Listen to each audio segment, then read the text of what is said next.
next is I'll go ahead and share my screen and we can go from there. So today's topic is about moving from anger to peace. And, in order to work on all the weaknesses that we have within us. And when I use the word weakness, which means that, we very much know that there are certain aspects in myself that, needs change, it needs transformation. But sometimes I'm so caught up with my roles, responsibilities that I don't find enough space or enough time to self reflect in order to work on some of these weaknesses. And anger, of course, is again something which is there in each one of us. Of course, it varies from soul to soul.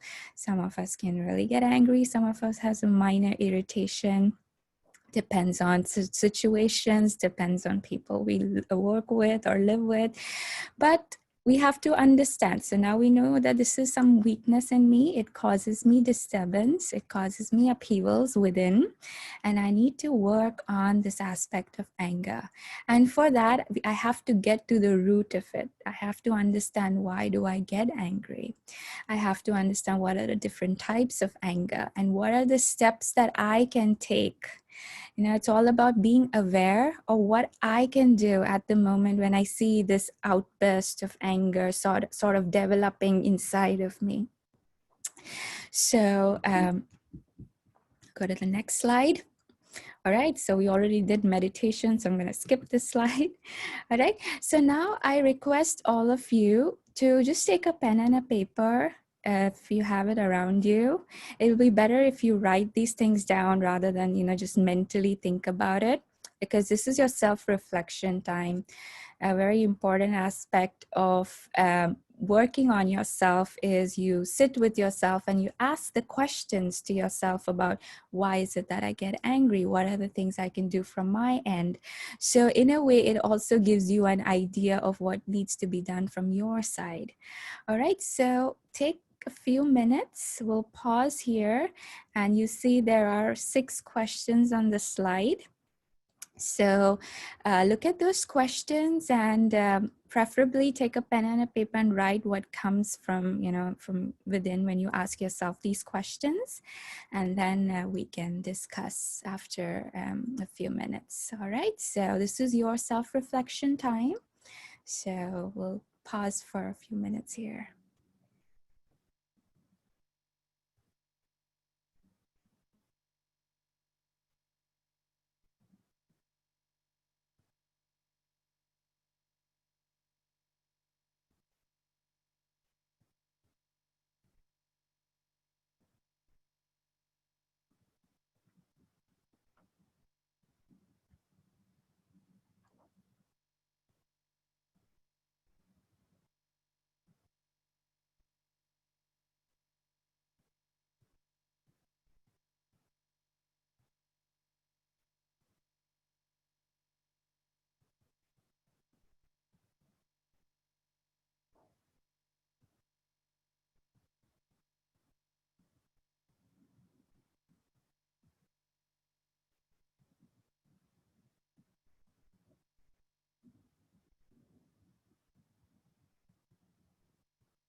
All right. So, does anybody want to answer the first question? What is anger for you? Does anyone want to share? When I can't think at that time. When you can't think, so it's like an outburst from your side? Yeah. Mm-hmm. Yeah. And I don't know, that time I don't know the words, just reacting the situation. Right. Yes, you're reacting to the situation. Yes. Yeah. So it's not really thinking, it's automatically going into the mode of Automatically, so action. there is no pause in between. Right. So that we want that pause to be there. Absolutely. Yes, that's what reaction is. So there's a difference between reaction and responding. Responding, you always pause, you think, and then you go and do an action, but reaction is immediately an action. So, yes. Yes. Anybody else wants to speak about what anger is for you? Anytime or every time when there are things which are not as per our own visualization, creating irritation within self, and then reacting to that situation, outbursting. Yeah, exactly. When things don't happen as per what we wish, imagine them to happen, or we would like them to happen. Yeah, very true. So let's go to the second question. So, what offsets your anger most? And would like to take this one.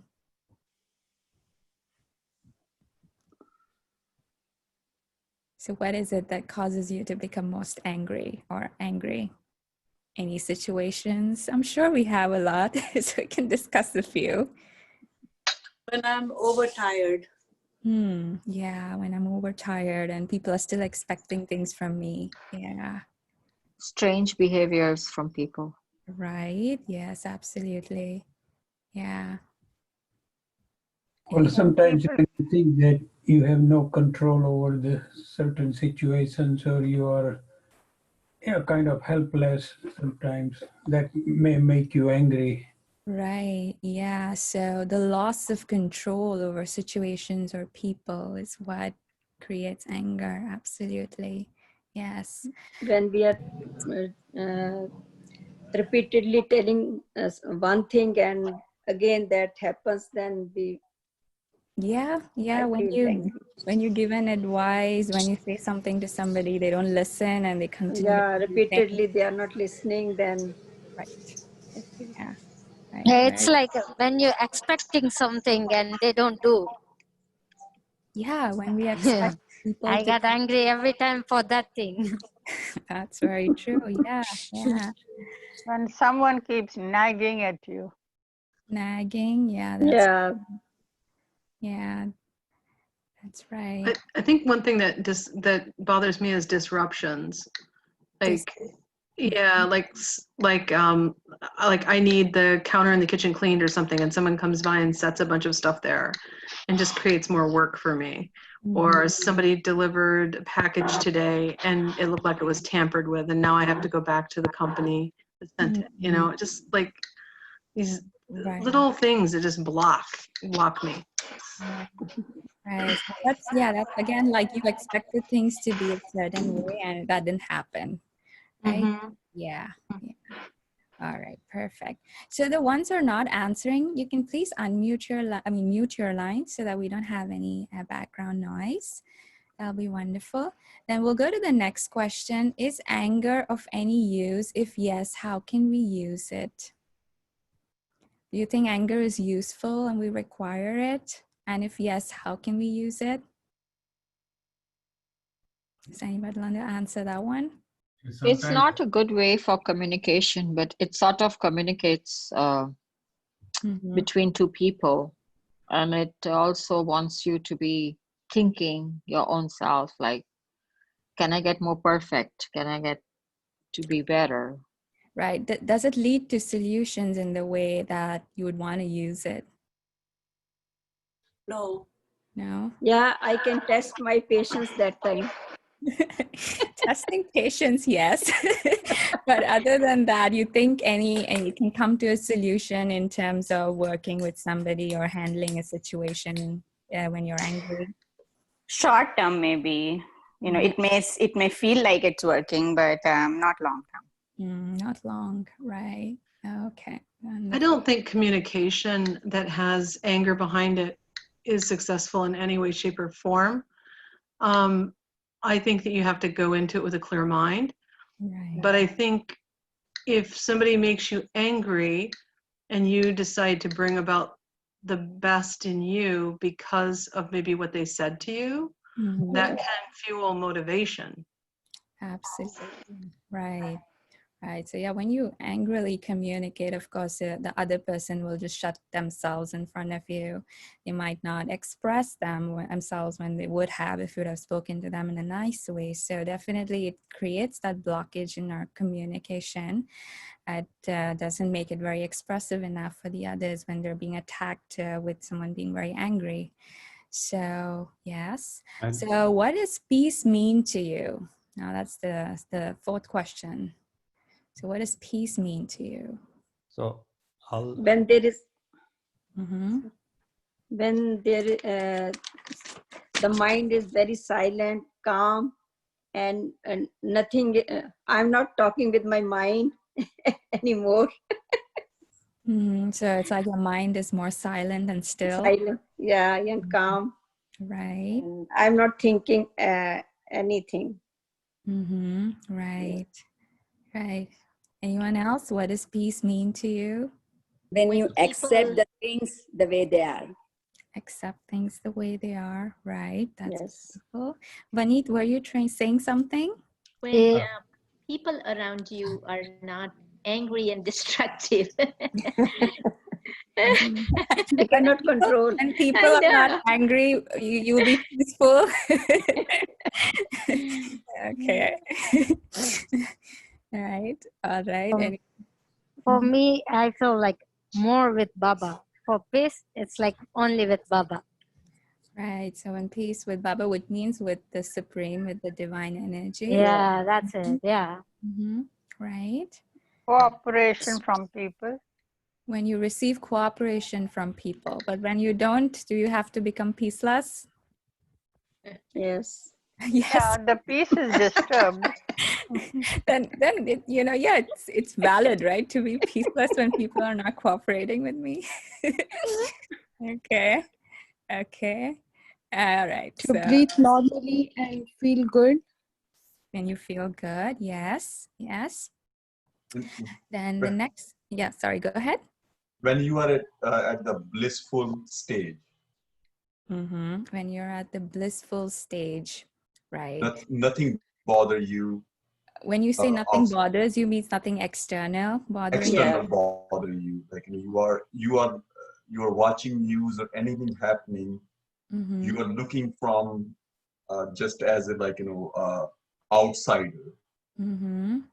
Even or something, even in your personal life, something happening, you are just detached, and then you are totally peaceful.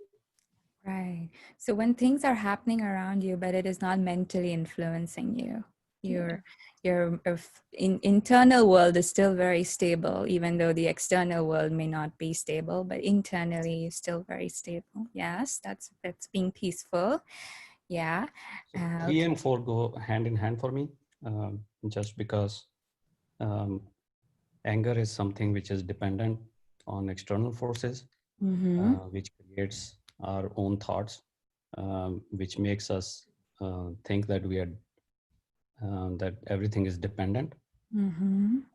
And then if we believe that there is no expectation and we do not depend on anything external, it creates more peace.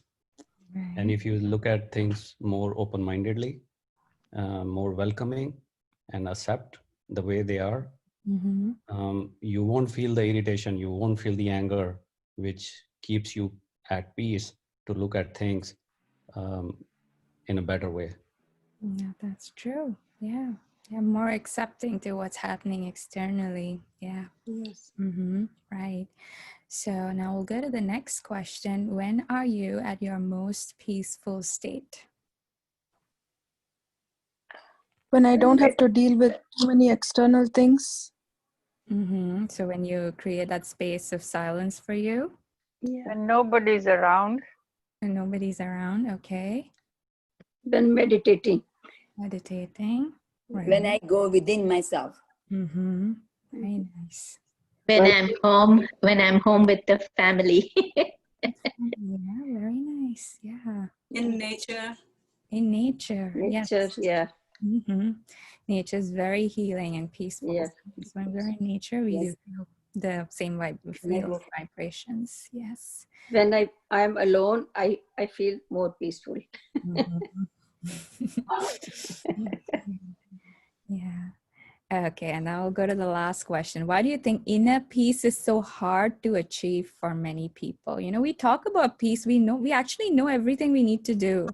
Even the answers you said, acceptance, not going too much to the external, keeping yourself detached. We all know how to do, we know the answers, but what stops us from actually experiencing that peace and not being angry? Because the sanskara is so hard so that takes time to change my habit.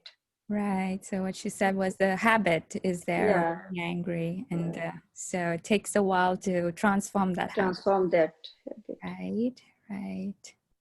Anyone else? How about expectations? Sorry, say that again. I think expectations for sure keep coming back to me, which is a problem. Expectations. Yes, that's right. Because people think a lot. They never stop. They're thinking. Yeah, we think a lot, right? Yeah. Yeah. And we basically create an image of how things have to be around us. Yeah. And have the desires and expectations that this is how it should be. Yeah, I think our ego keeps us away from inner peace. Our ego, yes, that's true. Before that, we never think that these habits can be changed because we think it is normal. Yeah, that's really true. We think anger is normal and anger is required, and that's why we never think of Thought changing of that. it. Yeah. Absolutely true.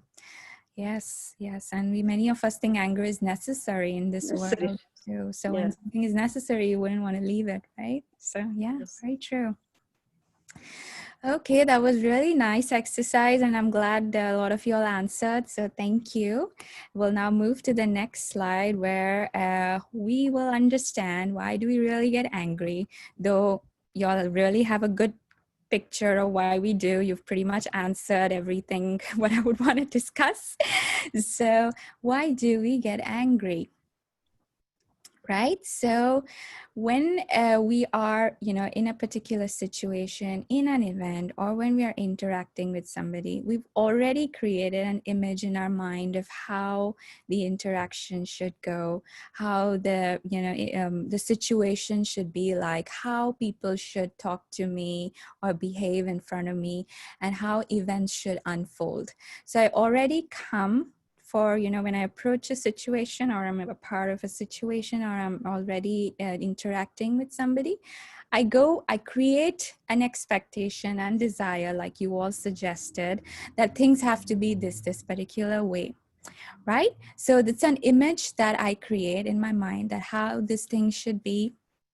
Like how you're saying that the kitchen counter has to be clean when I receive my boxes. The boxes should be properly taped. There shouldn't be anything wrong with that. And and when we're meeting people and talking to them, we want them to behave with us in a certain way, and sometimes that doesn't happen, right? So when such things don't match the reality, so the image that I already created, it does not match the reality, then that causes that anger to erupt.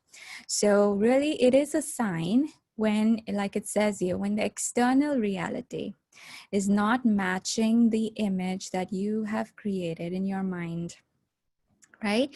For example, you are driving, and someone who's driving really slow in front of you, and there's no way you can overtake, and you're just like go, go, go, drive faster. So what you've created in your mind is that everyone should be driving at a certain speed. And if they're slow, then that's not acceptable for me, right? So what is happening here? The external reality is not matching the image that you have. Then inward flexibility is missing. So the inward flexibility, which is again the acceptance part, like you all mentioned. So really you all nailed it. You already told you all the answers. So inward flexibility, when internally I am not able to be flexible enough to accept what's going on outside. So here that car is really slow in front of me. I can just turn on some good music and listen to something and be like, okay, this might take longer than what I expected it to be, but it's okay. But what happens is that acceptance part is missing. So I am not flexible internally, which is why I would probably try to honk at that person or find some means of going in another way so that I can drive at my own speed, right? So that flexibility, that inward flexibility is missing. The third part is when we are trying to control other people and events, right? So when there is a control that I want to exert on the people around me, that they have to do things a certain way, and when that doesn't happen and it's my failure to cope with what is happening, then that's again a sign of anger. So I want people to be a certain way. I want to exert control, which means I would want you to do like that. And when that doesn't happen, especially with children, right? We want them to behave a certain way, do things a certain way, and sometimes that doesn't match with the children's behavior, and then it causes that anger to come with them. And then it's a sign of resistance. So what really is happening is I'm trying to resist, which means I'm not able to accept. So it's a non-acceptance behavior that I exhibit towards a person. Right? So, sometimes it happens that you've been told that you're diagnosed with a certain disease. There are two ways people approach it. One is they absolutely resist, they do not accept that something like that can happen to them. And the others very nicely they accept, okay, this disease had to come, I will face it with a smile, I will do my best, and they take it with a very positive approach, and that leads to faster healing. And whereas on the other side there's a group of people who will resist, this is absolutely not possible, how did this happen to me, and we go into that downward spiral of our thoughts, where we are creating more and more thoughts which are not beneficial for us at that moment. So it's all about resisting, so if I resist anything around me, I am creating a conflict within myself, and that comes out in the form of anger, which leads to an external conflict. But when there is that mode of acceptance within, that okay, yes, this person does not behave the way I want. All right, let me be more accepting to what they are. Let me see what from my end I can do to, so that my peace is maintained, that the person's peace is maintained, right? So rather than blaming them for my anger, I start to go within and I start to create a very accepting attitude towards these people, that okay, they won't be like that. There are times when you are very, very punctual, you come for 10 minutes before time wherever you go. There might be some who never come on time, they always come 10 minutes after maybe. Then what happens? You have created a very nice principle of being punctual, that wherever you go, you're on time. But the others, they may not feel that need to be punctual every time, right? They might come late. But what belief I created was punctuality is necessary. You have to be punctual. That's my way of giving respect to you. And then the other person comes late, then you are like very put off. It's like, you can't be punctual. This is not the way you have to, deal with others. You have to come on time. So basically what I did was I created an image that punctuality is necessary, which is good, which is a very good quality. And I stick to that principle that yes, I will be punctual, but another person might not think that way. For them, punctuality is maybe not one of the most important things in life, right? So can we accept that attitude of theirs, even though it's different from maybe something I follow or I believe, right? So that acceptance and not resisting, not being in a mode of resisting, because like I said, internal resistance will lead to conflict within, and that will come out in the form of an external conflict, that anger coming out. All right, so now again we have a small self-reflection moment. All right, so now we'll reflect on a situation that made you angry, maybe sometime somewhere in these few weeks, or whichever incident you can think of when you got angry, and just ask yourself these 4 questions. What was the cause? Who was suffering first and most by the anger? How long did the anger last? And did you have a choice to respond differently? All right, so let's again pause and reflect on these 4 questions, and we'll discuss them.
All right.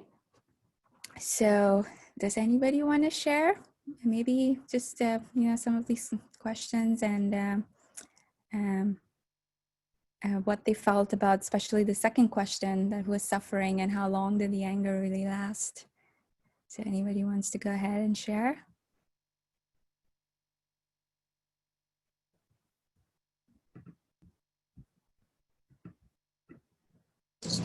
For me, for third question, how long did the anger last? For me, when I speak like loudly and I get angry, like in few minutes, I'm like it's nothing happened. But yeah, I get angry.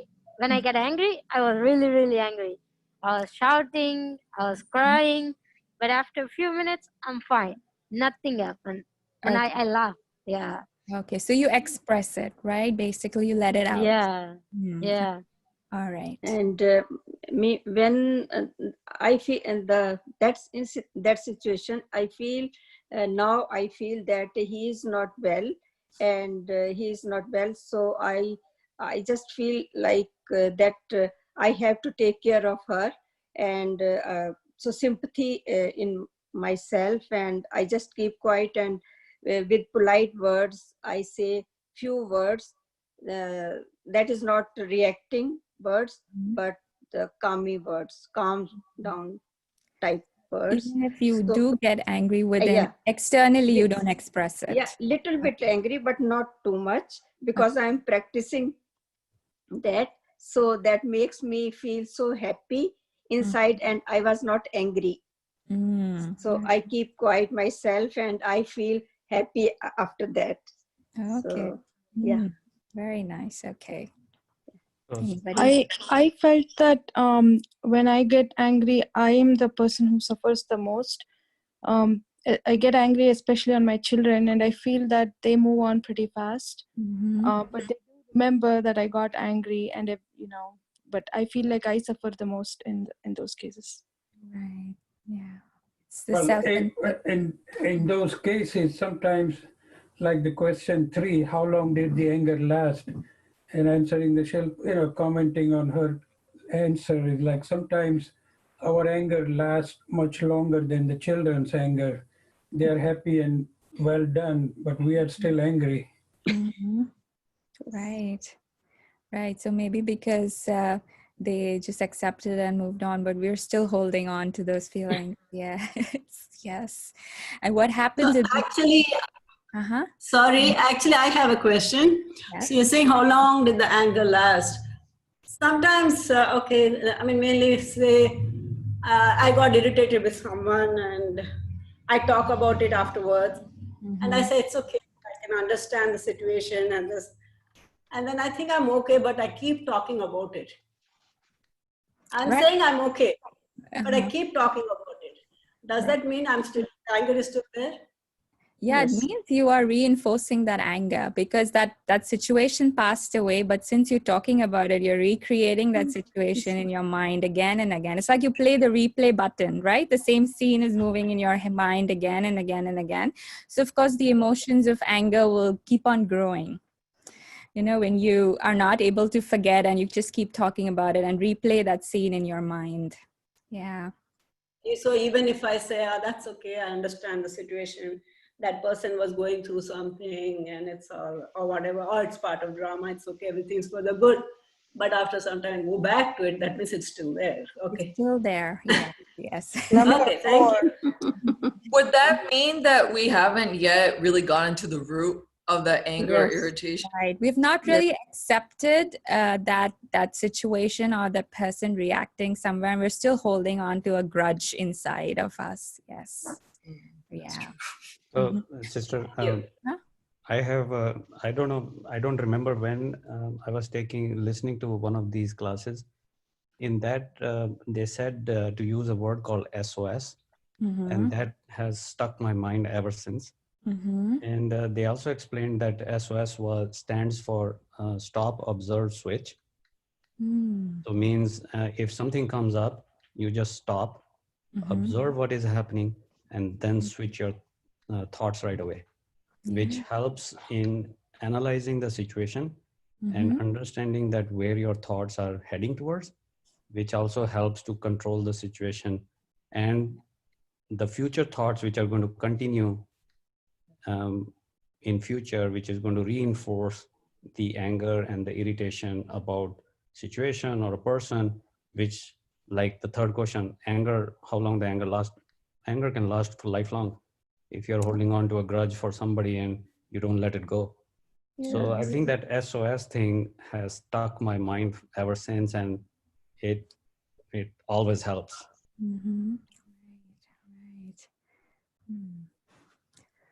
Okay. Thank you for that. That was very good. Yeah, it was very nice. SOS. Yes. So now let's hold on to that whenever we start feeling angry. Stop, observe, and switch. Yeah.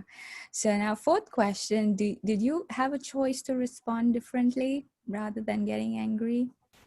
Yes. Always. Always. Yeah, we Always. have a choice. Always. Right? All the time. So anger is not an only option. It is one of the options, and we choose to take it. All right. So we'll move to the next slide. Well, I have a question about that because I feel like, yeah, we do have a choice, obviously, but it's very hard to stop sometimes. Like I mean, I don't know if there's anything else that we can, put in place or whatever. I just find it very hard sometimes. Right. And that's again because we've created a habit of being irritated, frustrated. Of course, there are levels of anger. It always starts with irritation, then goes to frustration, and then finally you feel that anger and it comes out as anger. And we have we have become angry in our lives because of the way, we have interacted with people and it has not gone well, or with situations. So we have repeatedly reinforced the habit, or maybe, the exercise of getting angry over and over again, which has now become strong in us. It's become a habit. When something is in an autopilot mode in your life, which means you're not even thinking, but it's happening like on its own, it means it's a habit in your life, right? You don't think about it, you don't decide to do it, but it just comes out. Right? So that's what anger has become in our lives. It's become a habit. So it's gone into an autopilot mode where I just feel I don't have control over it. That means it's gone deep into your subconscious. But if anything has gone deep into your subconscious, it doesn't mean you cannot transform it. You definitely can transform it with that beautiful word that Vineet said, switch, you transform, which means when the anger is building up, you work on yourself to replace that anger with peace. And we can discuss some of those, we'll discuss some of those steps as we go ahead. But really, I mean, it feels difficult. That's because it's become, it's a strong habit. It's in our subconscious, but doesn't mean we cannot alter it. We can definitely change it and alter it. But of course, it will require practice and also patience from our end. Yeah, and I can see where I can do that, and I can see where, like, maybe I have one child and I tend to get more angry at that one child versus another. And it's just sometimes it's hard. Maybe I get to the point where I collapse it, and it's like the anger's collapsed over them, and so then whatever they do, it's like, oh, I get angry about it. Maybe, yeah, I could see that. Thank you. May I ask a question? Sure. So sometimes, of course, with family, I think, although at least I can talk for me, yes, I always have the choice. Sometimes I'm able to pick the right choice. Sometimes I'm not, engulfed in the anger. But with some people, I'm finding it very hard to see why they will not start taking advantage, because there's a very thin line between being good and um, being a fool. Technically, people tend to start taking advantage if you do not express your displeasure about the way they behaved to you, or whatever they did, that is. So anger, of course, is not the only way to communicate, but some people just understand that. Some people do not understand that, yes, if I speak to them, that yes, I was upset, I did not like how you handled it, but please make sure you don't do this again. It doesn't really stick with them, and there's a very good chance they start taking advantage of you, that, okay, she doesn't think like we could, kind of get away with it with her. So that is also something that that keeps coming to me, and in a way helps me to stick to my stance of becoming angry. Maybe I'm using it as an excuse. I'm not sure, but it is something that I wanted to bring up, and in a way ask as to what do you think about that. Right. So one thing is being assertive, and one thing is, of course, being angry. So being assertive, and when you're pretty much like, hey, things have to be done this way because this is according to the morals, this is according to how things should be, and then you stick to your stance, which means you stick to this. And if others are not following it, then of course you give them that warning, that caution, that things will not go down well if you follow that path, and there could be consequences.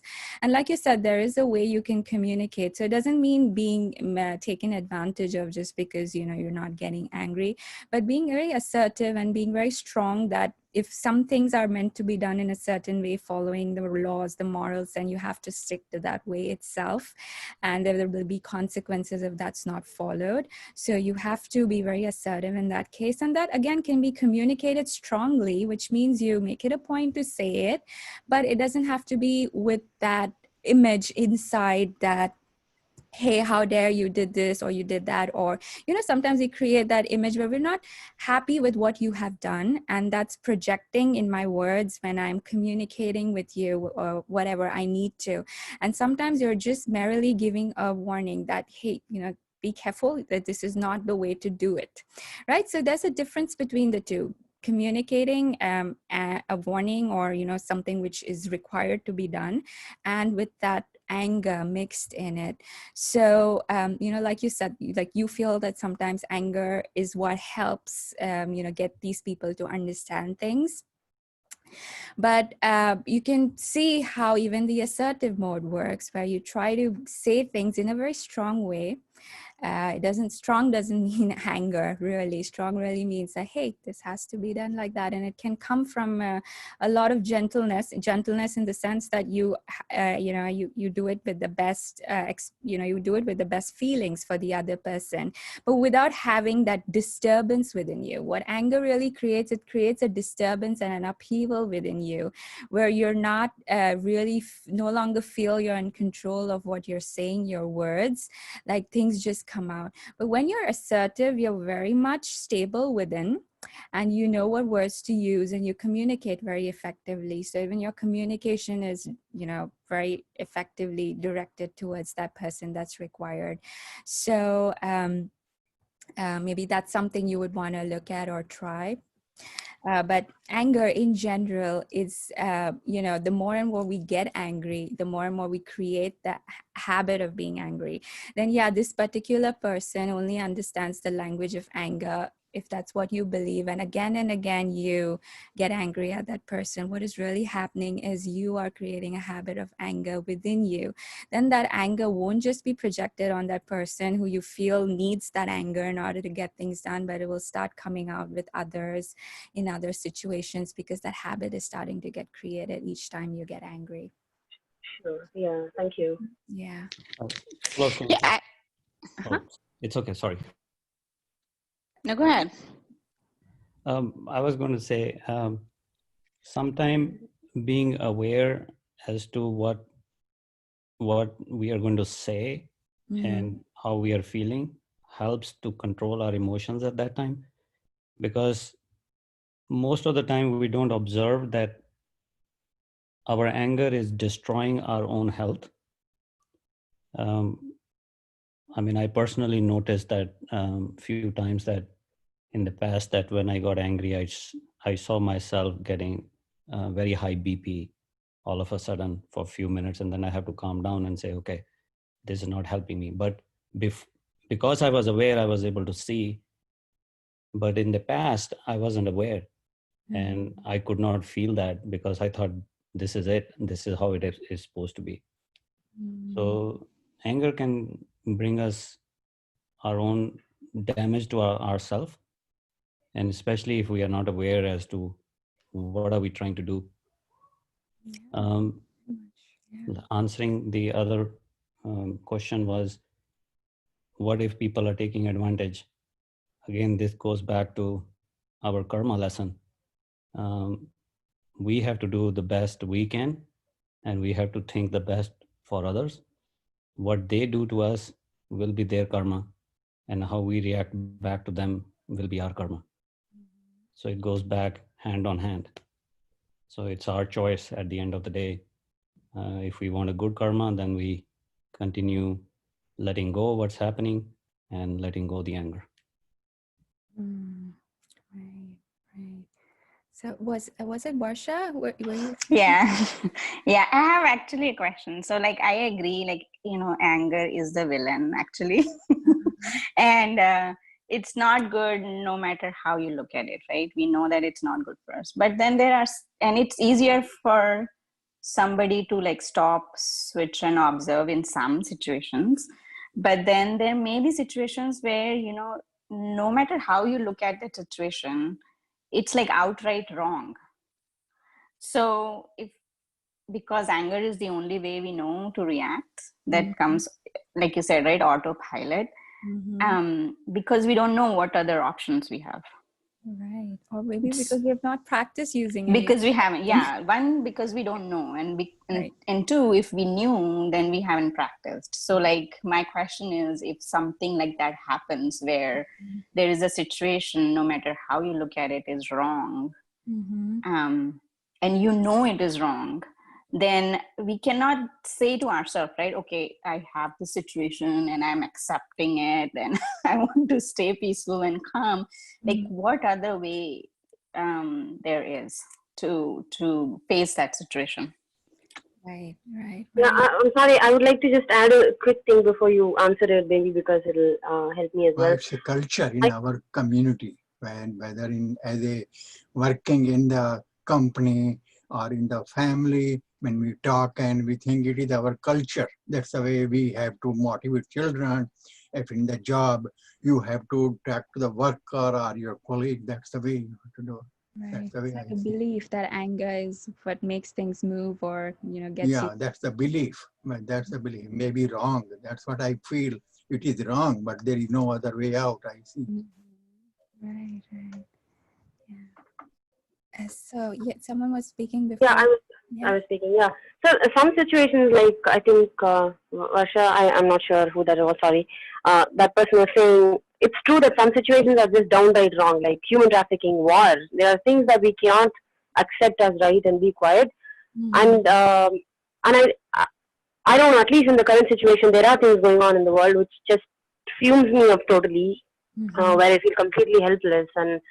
Um, uh, don't you think it's in a way wrong to not get angry? When your people are killed by just because on unfair grounds, and children and women get trafficked. All sorts of things that's going on in the world. Don't you think it's wrong to not get angry and do something about it? I feel guilty if I don't get. I mean, I've never not got angry about those things, but when people do not. When they're indifferent towards it, or in a way I think it's my responsibility to do something about it. Yes, the action is what matters more, I'm sure, than the emotion, but um, at least in things like this, when it's in a much larger picture, I think the emotion is what drives the action in the first place. If you are not bothered much about it, I don't think you're going to do much about it. Maybe I'm wrong, uh, but sometimes I think there are just some things that are just downright wrong. No excuses asked, right? Nothing to discuss there. Yeah. I'm sorry. I think I'm getting a little too emotional when I discuss No, this, no, but yeah. it's absolutely fine. I'm glad you shared. And we call this term righteous anger. This is what we call righteous anger, when, when injustice is happening in front of our eyes, and it's really not accepting. We think, as, a lot of unfair things are happening in this world, and there's no way we should remain so silent and quiet about it. We call that a righteous anger. I mean, that's the term that they use for it. But really, if you just ask yourself, you go within and ask yourself, so this situation in front of you is already negative. You are getting angry. What are you doing in this case? You're just adding on to the negativity to that situation, right? Is it helping in any way to get the situation solved? Like something really unfair is happening in front of you. Yes, one thing is you make sure that you voiced your opinion, that you have said what you need to say, but ask yourself, is my being angry and me sending out negative energy to whoever was involved in the situation adding to is of any use to what's happening? And in that mode, I am creating anger within me, and like Vineet said, my body health is going to get spoiled. So in what way is my body health getting spoiled and I getting angry really doing anything for this world or the injustice in this world? Right? There are ways where I can protest, or I can definitely make myself felt heard. But what is it why is it that I have to create that negative emotions and just submerge or merge myself completely in the negativity of the situation, when the situation really needs something more positive and maybe a helping hand or a hand of love at that point of time? So it's again for us to go within and see what's really the utmost help in that situation, right? When we saw these riots happening, yes, people were angry and they were expressing their anger, but a lot of the anger went out and destroying shops, which were of innocent ones who had nothing to do with that. But it was just the rage and the anger coming out in destructive forms, right? It was just breaking shops has got nothing to do with putting out your point, because your point could have been put out in other ways rather than damaging other people's property. So we need to understand that when is this anger, how is this anger constructive for me? Yes, if it's constructive, then I can say it's of help. But if it's really destructing, and it is destructive, it creates an imbalance within me. I'm not able to express myself. I lose control of my senses. When I'm angry, I don't know what I'm speaking, what I'm talking. There is a lack of effective communication. So what is it really doing to me, and is it really helping solve that problem? So I have to ask myself. And like, you know, it's true, because we've been conditioned in such a way in our whole lives. We've seen events happening, and you know, there was a beautiful point that said that it's a belief that that's the way you express yourself, that's the way you express disapproval, you get angry. But we will learn that there are ways to do it. Like like it was said, there are options. You experiment with that options and see if that works for you, right?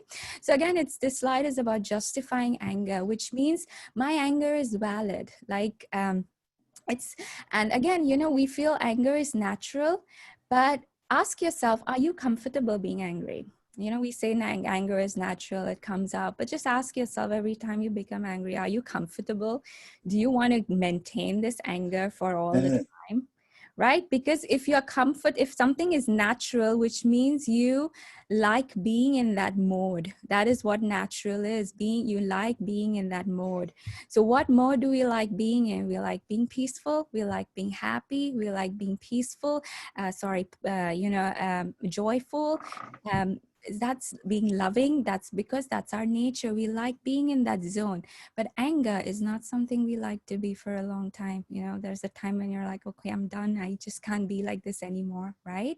So you have to ask yourself what's natural in you and bring out that natural, qualities. And that's really going to help you move ahead and progress in situations. So there was an experiment that was done in Japan with, some executives, where a few decades back they did a research where they found out that a lot of Japanese executives were committing suicide, or they were, dying, or maybe because of body illnesses. And the main reason for that was they were suppressing a lot of anger within, which means there was anger. They did not express it, but it was still there within in the form of a suppression. And so they decided that the way to deal with this is let them express their anger, which means give them a space where they can get angry and express it out. So they created these anger rooms, and I'm sure you must have heard of it. Another name of it is rage rooms, where you go inside and you're given a bat and you can smash whatever is around you. The walls are padded so no one knows what you did. And they created such kind of rooms for the executives, maybe in the basements of the buildings, or the offices. And then after a few years, they again saw the statistics, like did that help in terms of saving the lives of all these people. And it turned out there were more cases of deaths because of illnesses and so on and so forth. Why? Because that process of expressing anger was making the habit of anger grow more and more. So rather than the anger coming down, it was actually growing more, because you were expressing it. It was getting reinforced, and it was becoming stronger and stronger habit.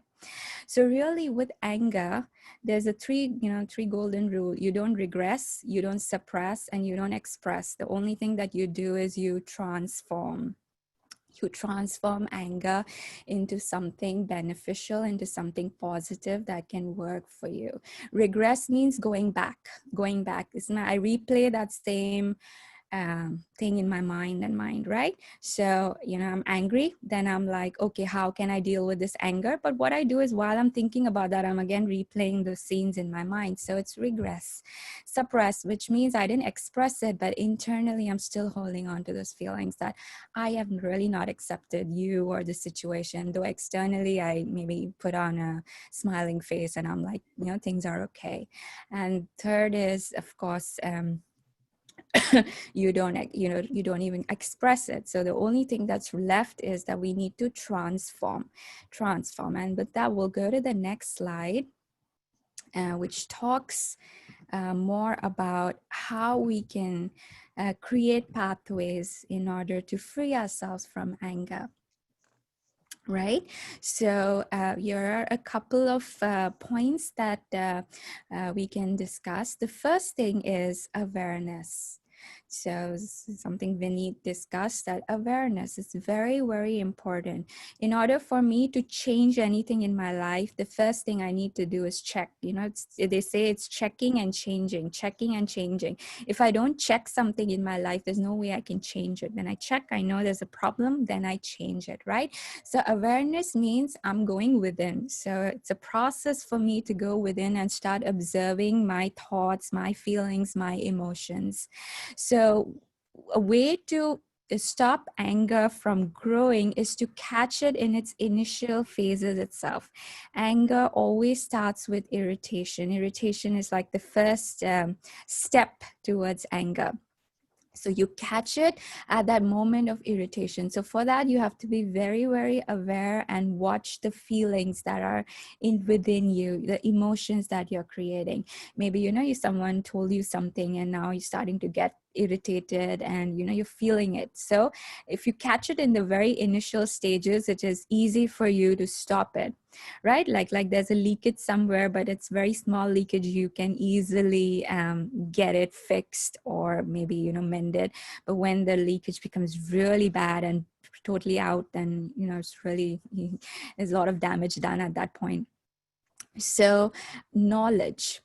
Acknowledge. So remind yourself that you are responsible for your irritation. So again, this is also very important, that rather than blaming others, you know, we find it very easy to blame others because then they are held responsible. I'm fine. There's nothing from that needs to be done from my end. But the second step is really to acknowledge that, yes, this irritation is being created from by me. I am the creator of this irritation. Yes, that person maybe triggered it, that external situation triggered it, but it's coming from me, right? So I am responsible. It's very important to turn fingers on you and not on others, because if you're turning on others, you are not doing anything. But when you turn on me, then I start looking, okay, what can I do in order to save myself here? Right? So acknowledgement. So first is awareness. You catch the irritation, then you acknowledge that, okay, I am getting irritated. This is my choice that I'm probably sticking on to at this point of time. Right? Then the third rule is you accept its presence. So yes, this irritation is there within me. Let me not suppress it, which means, oh my gosh, I'm getting angry, I'm not good. And, you know, sometimes we're just resisting it, right? Then, and that again leads to suppression, right? So what we have to do is accept, okay, this irritation is there, and embrace it. Just embrace it, saying, hello, irritation, you are back again. Okay, you're here again, you're building up in me, you want to get the better of me, right? So you accept it, you start talking to it, right? You start building, right? So let me talk to it. You see, you start talking to it like a friend, it will start to come down, it'll start to come down. But first is accept that, okay, yeah, I'm getting irritated, it's building up and it's coming again. So wonderful. Now let me spend some time with it. Let me talk to it, right? So acceptance. And you will see that the more and more you accept, which means you pay your attention to the emotions and feelings and you just observe them, most of them just die in observation itself. They die, your emotions and feelings just die in observation. But when we don't observe them and they just begin to grow, but when I just go within, okay, it's coming, the irritation is coming and I'm observing it. Let me observe, let me observe. You see, after some time, the intensity will become less and less, and you won't, that irritation won't go to a next level. It will come down and you will feel better. But for that, you have to have you have to acknowledge the second step, accept, and also observe your feelings and your emotions. And of course, that requires you to go within. So a lot of this becomes possible when you are practicing meditation, because in meditation you are going within, right? You don't focus externally, but you focus internally whenever you're in any situation or dealing with anyone. And ascend is you detach yourself and you observe the emotions. Again, you're observing, right? So all the emotions die under observation. So that, of course, is a part of ascend where you go beyond, right? So, the word detachment was used, right? So detachment means what? That let me not get influenced by what's happening, but let me just take a step back and observe. Let me just observe what's happening, right? So when you observe, it's like you take a step back, right? And then you don't become influenced by the things. Usually when you are influenced means someone is attacking you, right? You are highly influenced by that scene, and even though it's not happening to you, you feel you are being attacked, right? But when you step back and just see, right? You just see, even if that other person is getting angry at you, for example, someone you're dealing with is getting angry at you, you just stop and you pause and you ask yourself this question, that anger is always a secondary emotion, right? It's always a secondary emotion. It comes from a primary level emotion of wanting to be heard, wanting attention, or just wanting love. When these three things are not met, the secondary emotions comes out in the form of anger. So when you just detach yourself, even the other person is angry, and you just look that really beneath this anger is really someone just wanting some attention and wanting to be heard, right? So let me create that space where we can talk to each other and be heard, right? Where we can listen, and we can give each other respect, right? So for that requires detachment, because if you look at that secondary level emotion, you'll get very carried away easily. Oh, that person is yelling at me, how dare he does that, this, that, and you totally gone into reaction. When you ascend, you go beyond. You just don't see that external layer of emotion that a person is projecting, but you'll go down and look at the primary emotion that's really creating this outburst of anger. Really, when you're angry, we're hurting within, right? There is pain within, which comes out in the form of anger. So understanding that pain and working with that pain in a very loving way is, requires us to detach first from that situation, and then attune, which means you turn inwards. For all this, it's important for you to go within, turning inwards, which means that, again, not looking at it externally, but going within and asking myself questions. Okay, such and such a thing happened. What can I do here? So again, it's pausing and thinking and then acting, right? So you're creating a response for that situation. And that response enables you to first pause, go within, ask yourself a few questions. Okay, this situation is like this person is like this. What can I do here in order to lead this to a particular conclusion, or lead it to a particular solution? What is it that I can do from my end in a very peaceful way, or in a very, positive way? Then it's like you're asking yourself questions, so you're going within and within, right? And then you turn inwards, which means you're tuning not externally, but internally, right? And when you tune internally, it's very beautiful, actually. When we ask ourselves questions, we also get the answers, because we're very wise beings. It's just that we have a lot of wisdom within.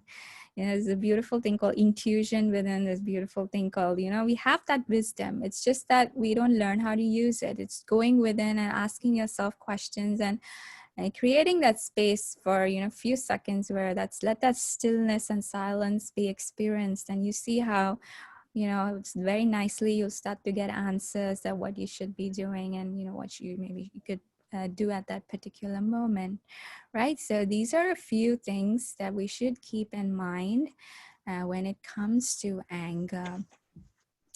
So now, the next step is really to understand the different forms of anger and the cause and solution of those forms. Sneha, can I ask something real quick? Sure. So does the irritation with, say, just external noise, say, I don't know, a car alarm outside, or even a person who just keeps talking, even though you want that quiet time for yourself, does that tie into all this, in the sense that it's an attack of how our perception of how things should be, or maybe just a reminder of, true silence is within?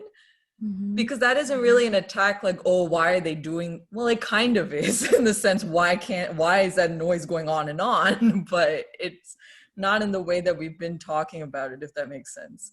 Yeah.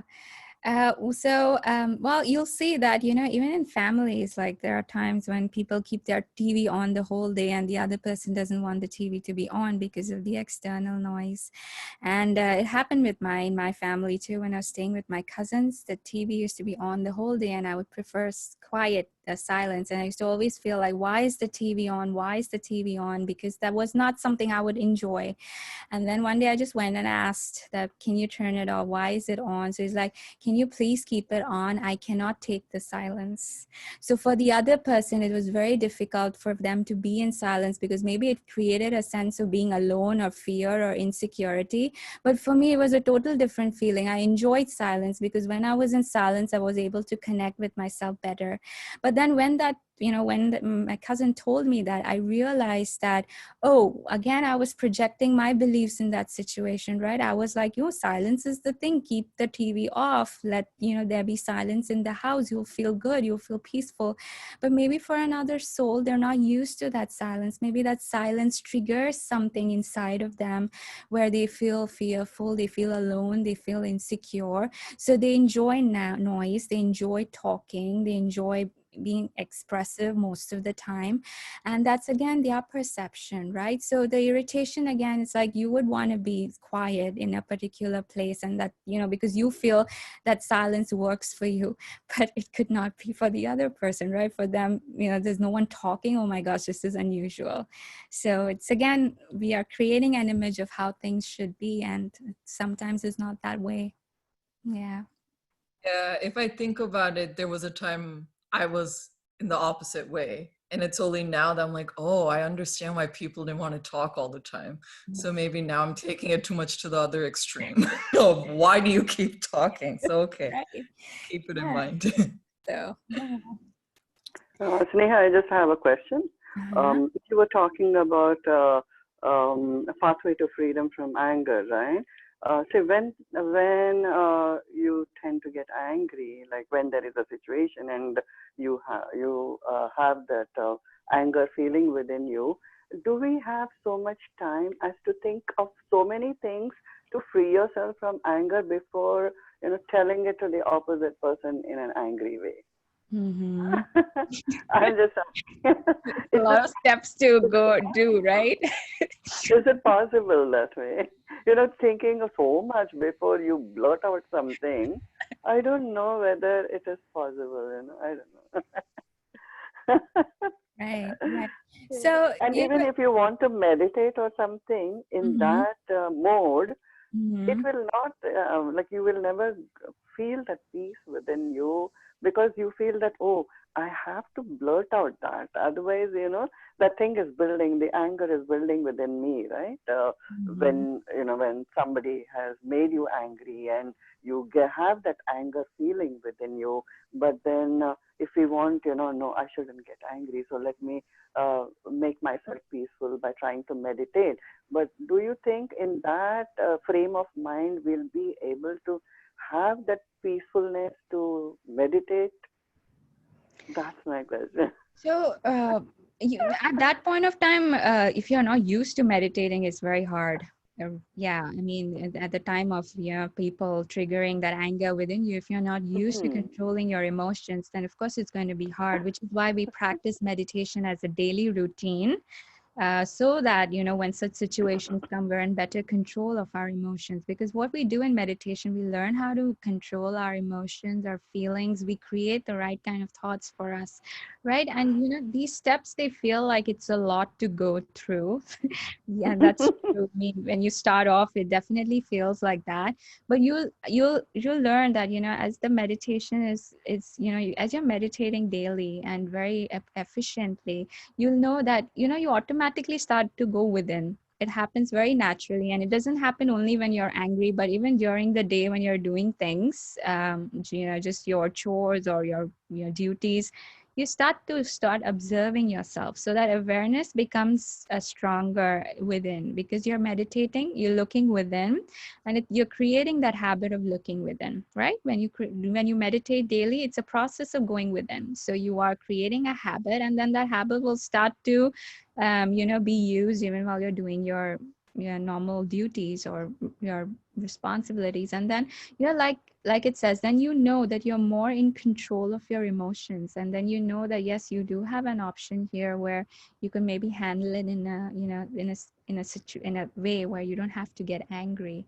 And then, like I said, accepting that emotions, okay, you know, those anger emotions are coming up, it's fine, I accept it, you know, yes, it's coming, you know, this bothers me, this irritates me, so let me embrace it, that okay, let this irritation come, let me not resist, let me accept. So it's very, very important point to heal in any aspect is you accept. Acceptance leads to healing. It's the first step towards healing. So whatever emotions come first, let me accept. Okay, it's there, and I acknowledge, accept. Then you can go beyond. So, you know, it's a lot to look at. Yes, I agree, but it's, you know, it will happen quick when you are learning how to meditate and you're practicing it. So because see, you know, if we want to transform something, it requires some monitoring. Just look, anything in your life that has changed, you have observed it, you have worked on it, you have then changed it, right? You know, even when you move from maybe one house to another, you spend time in that previous house observing, packing up what's necessary, then you move to the new house. So there's observation both places happening, right? So it has to be observation even for our thoughts if we want to bring about a change in them, and also acceptance at a certain level if I want to bring about a change. So there's a chat message, I'll just check it quickly. Um, so we don't have a center in San Diego, but Sandhya, I'll give you our phone number. You can call us and we'll definitely connect you with some of the, you know, Brahma Kumari students that we have in San Diego. So you know what, in fact, let me put the number. You can call us at this number and we can guide you further. All right. So yeah, so now we'll talk about different forms of anger. Okay, so anger starts with different levels. Like we said, irritation is the, you know, the base, but also irritation is also a form of level anger, but it's a very low level form, and of course it goes on and increases to further levels. So we'll discuss about different forms of anger and how we can, what solution we can apply to them. So first is irritation, when things don't happen fast around you, or, you know, just small things like you know, like Harini mentioned, someone was talking, you just wanted some silence, and, you know, some things of that nature. So really here is that everything and everyone have their own rhythm. You know, everyone have their own pace of doing things. Some enjoy silence, some don't. Some are fast, some are slow. You know, how often, you know, when the computer freezes on me, you know, it causes irritation. Why? Because we're so used to things happening fast in front of us, right? We click on a button, things should happen fast. Delivery should come fast. This should happen fast because we've conditioned to the fast-paced life, right? So when things don't happen at the pace we want it to be, causes irritation. So what solution we can apply here is everything and everyone have their own pace. Yes, you may be fast in doing things, or, you know, have a certain way of doing it, but everyone does it differently. So, yeah, major key here is acceptance, right? Then the next is frustration. How is it caused? Is when things don't go the way you wanted, right? Like, for example, I'm very frustrated with you know, my boss just telling me things about my work, and he's not happy. I'm just frustrated with my work life, right? We keep on saying that. So because again, it's the same thing really, that we want things to be a certain way and it's not working that way. Right? So things can turn out differently, and no, it's like you have to understand the world won't dance to your tunes, right? The whole world is not going to dance to your tunes. And everyone is going to behave differently. Everyone is going, maybe, you know, they don't agree with you. So there could be disapprovals, right?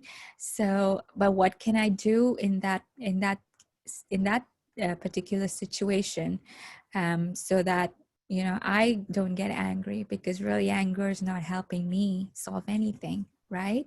So that is something I should ask myself. So you'll see the word acceptance coming everywhere, because really that's the step towards healing, right? So it's what is required. Then grudge, what's grudge? When someone has wronged you in the past.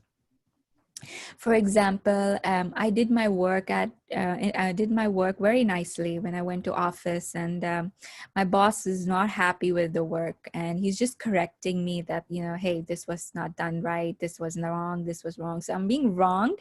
What I thought I did was right, right? So first thing is, okay, I'll hold a grudge that, this is how my boss is, this is how he talks to me, and so on and so forth. Or I could choose to go within and just ask myself two questions. One is, did I do this job, with all my sincerity, with a lot of hard work from my end? Ask yourself that question. Did I do it with a lot of sincerity? Did I do with my best understanding? If the answer is yes, then it's okay. I did my best. My boss didn't like it. That's fine. It's his opinions. There are more than 7 billion souls in the world, so there could be 7 billion opinions about something, right? We all have an opinion about something. But if I've done my best, and if this is what I could, this is what I could offer, really, then what I need to do is that, okay, next time, maybe you ask your boss, what else can I change and do better for you?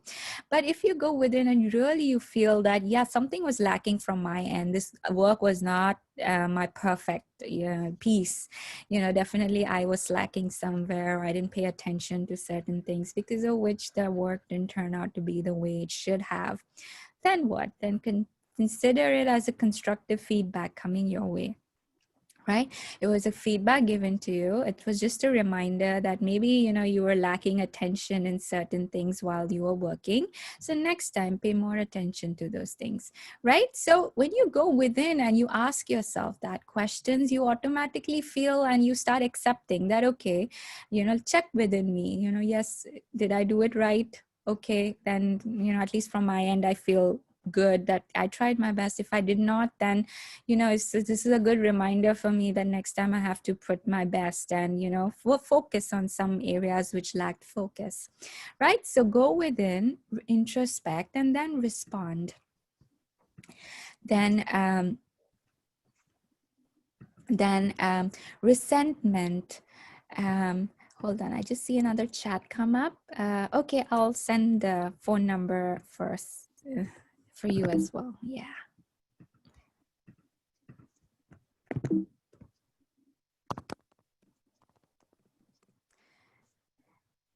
Okay, so yeah, so the next is resentment.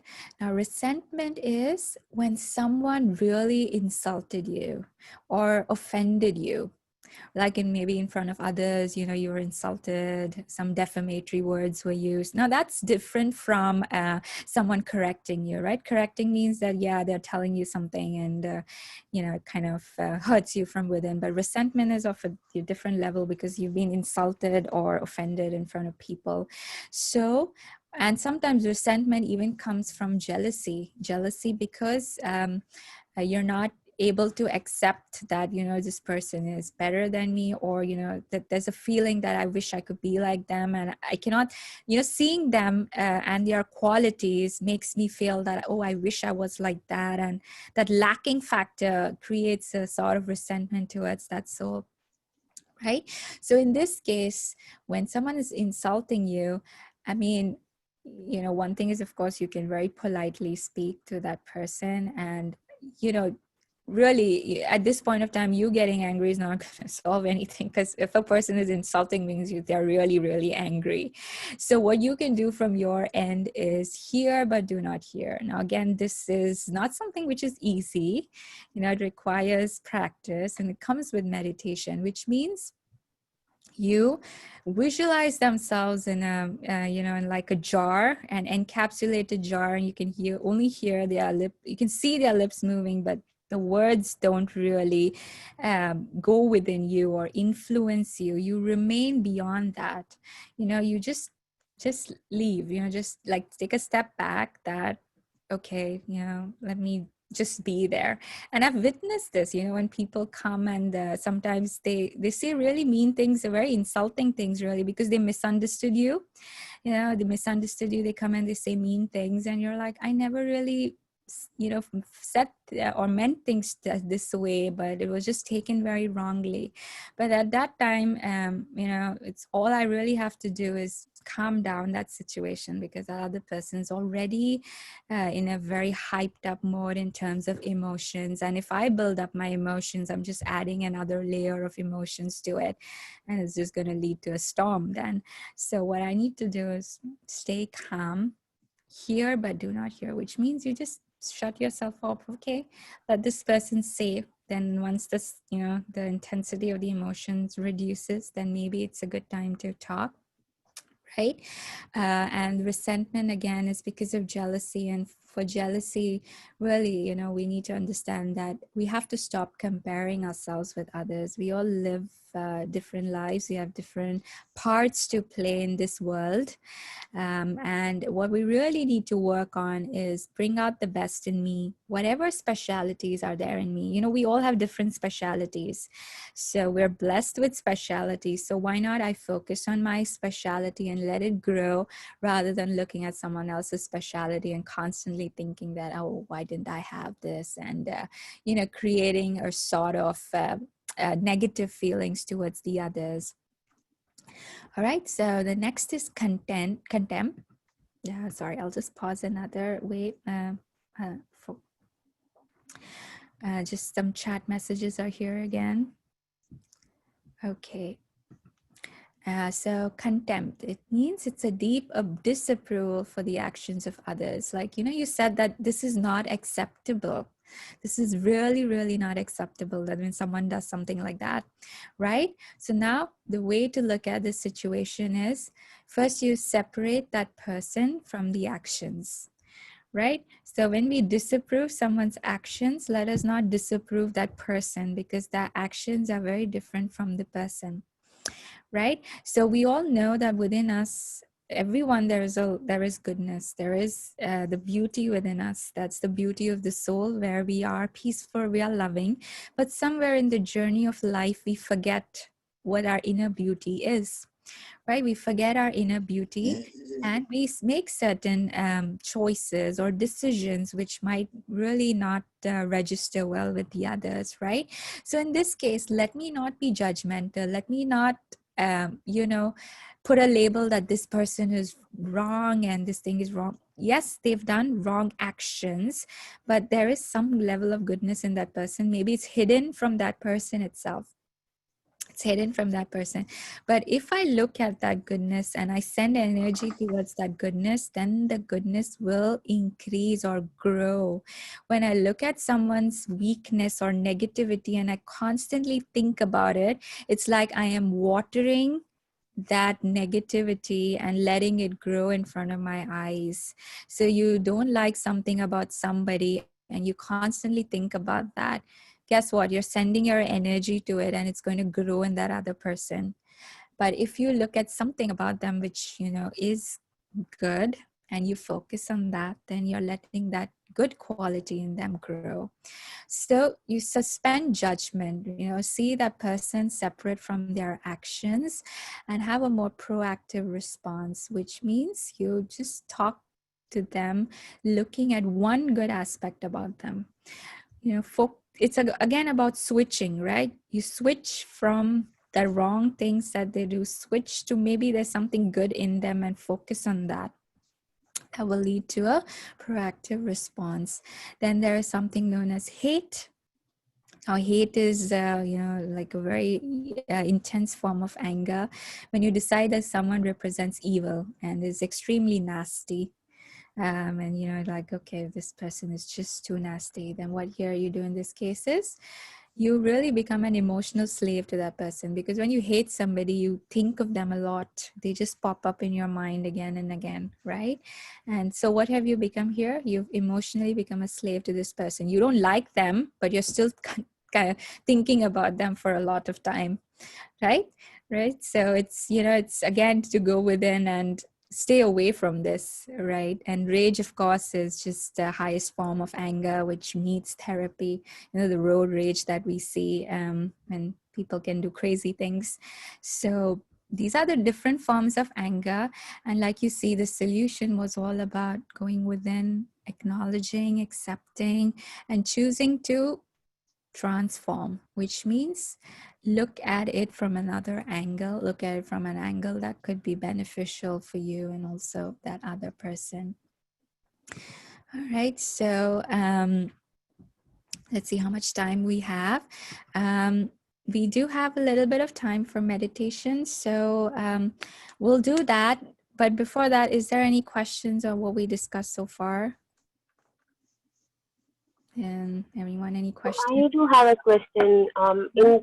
Well, so we did look at all the different forms of anger, and you did mention, I think that was one of the mildest forms of irritation, where you mentioned about your cousin, the example there, right? So, in this case, maybe it's right that maybe they have a bigger problem than, and so it's probably unfair to expect them to adjust to silence than for us to adjust with noise. But sometimes the situation may not be the same that way, right? Sometimes, I mean, who makes the decision of whose problem is bigger, or who has to make the bigger adjustment, right? So, um, I tried. So the reason I'm bringing this up is I tried doing that for a few days together, where I always put the other person first, and I tried to say, okay, maybe I can do this, right? Because it's a subjective call. It's a very subjective call. It's a choice that I make. But clearly, I haven't done that effectively, because after some point, it's not with that same person. It's just different situations where every time I keep saying that, okay, maybe I have to accept it and do this exercise. At some point, the top blew off. I'm like, okay, why is it that I'm having to do this all the time? Why cannot someone do the adjustment for me? Maybe they are, maybe they're not letting, maybe I'm not aware of it, but at least I wasn't made aware of it in the, say, 2 weeks that I tried doing this, right? So I think my first question is, who makes that call in any situation?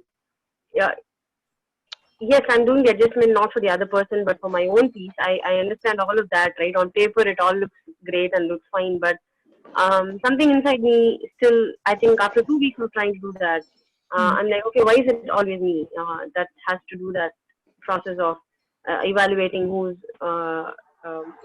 be it another person, be it a situation, be it my manager, whatever it is, right? So, does it mean I'm not doing a good job at it? Maybe I'm not. That's probably why I'm not completely able to let go of it. But how do I deal with that? Is it common? And who is the person who makes that decision? Maybe sound causes something else for me, right?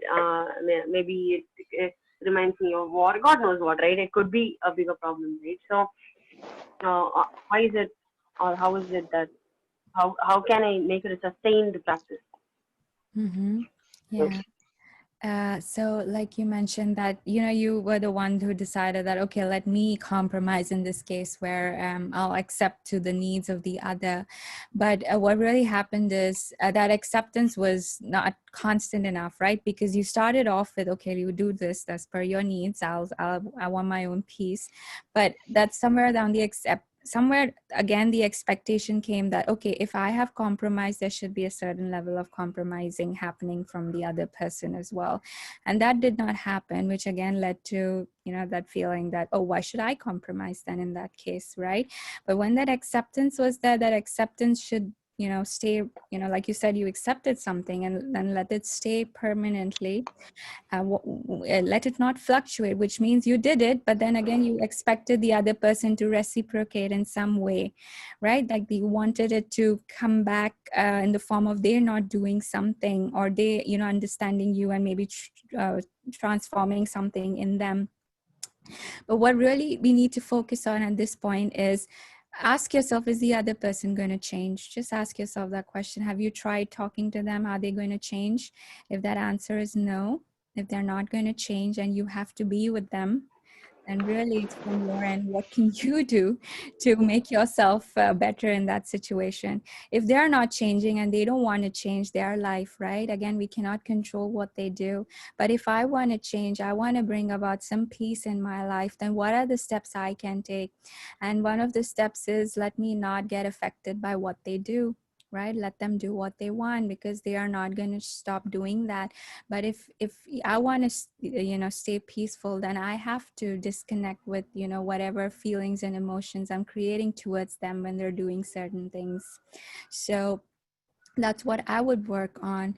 So really, it's again asking that if they are not going to change, and if I want to make anything better for me, then I have to do something from my end. And working on myself maybe, or trying meditation, or spending more peaceful time with myself. It's maybe something that you would want to explore more. Yeah. So I see a question in connection with the class where I live with a girl in my room. Every morning she opens her room, and she opens the morning door at some time in the morning, and she uses abusive words. So I don't say anything. So basically it's a situation where she's using abusive words. So I would just say that if you can, let the authorities in your apartment know, since you've mentioned certain room numbers here. I believe it's an apartment.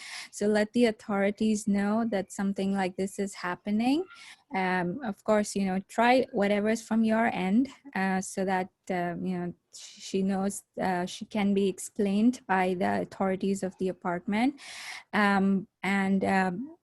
But it's really, again, it's like, how do you want to handle it from within? You can get angry at this person and abuse back. She'll abuse you again, or maybe she'll now get a good reason to abuse you even more because you've started becoming abusive. So, it's all about finding out what's the best for you at this situation, at this point. Yeah. Anyone else? Any questions? I think the message continues to say that she's getting better. I think there's more of that message. Oh, she's okay. Sorry, I think I missed that part. Okay, yeah, some positive change. All right. Mm-hmm. And when words don't work, your good vibrations definitely help. Your good wishes definitely help. Because when the situation is highly negative, when you offer your positivity, not in form of words really, but even if you send them good thoughts, it really helps in transforming your behavior and attitude of it. That's okay. That's for this question. Anyone else? Anything else to share?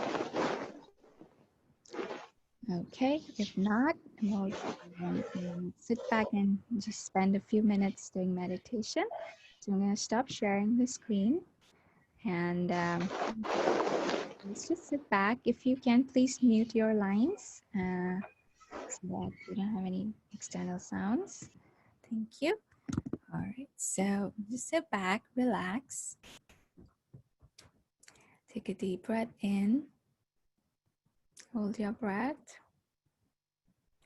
Take a deep breath out. Take a deep breath in. Hold your breath. And take a deep breath out. Take a deep breath in.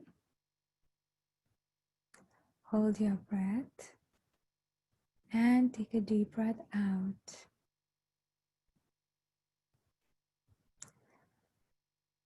One of the ways to release anger is to spend time on loving yourself. I give a gift of love to myself by creating a space for myself where I can be silent, where I can be still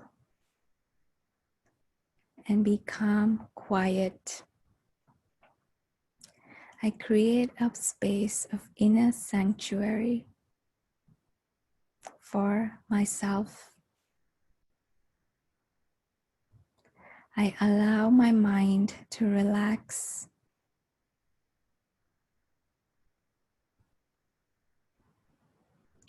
And I allow the light of peace to wash away all the stress and tension within me.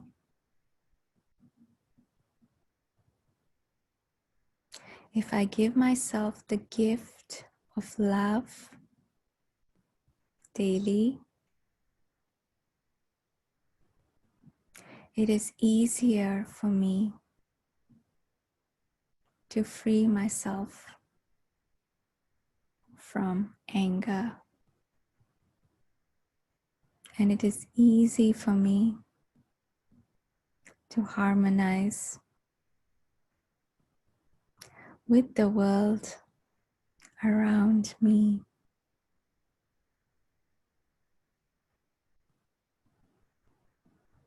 I start to practice acceptance. Sometimes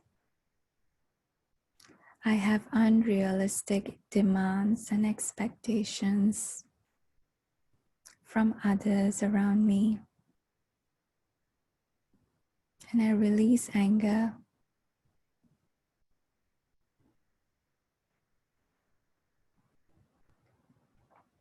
In forms of ways in which I see myself feeling completely disturbed within. But now I choose to accept and let others be who they are. Accept others and let them find their own way and path to travel in this journey of their life. I allow that person to be what they want to be in that moment. I accept that there is something good in everyone.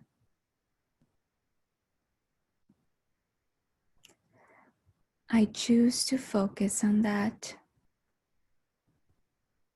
I give the gift of acceptance to everyone.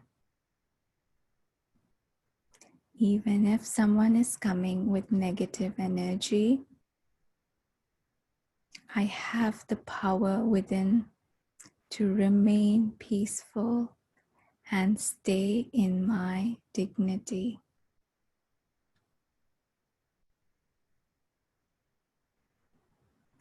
I do not allow anyone to diminish my inner beauty.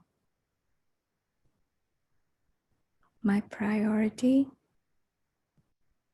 is not to control anyone, but to awaken my own spiritual self so that I can tap into the love and peace which is within me, so that my life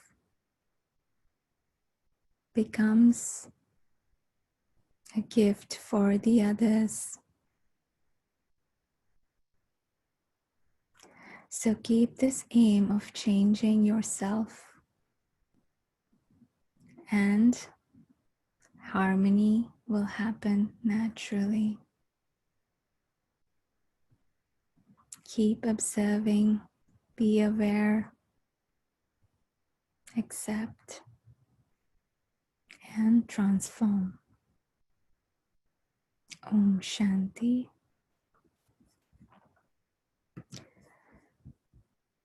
Right, so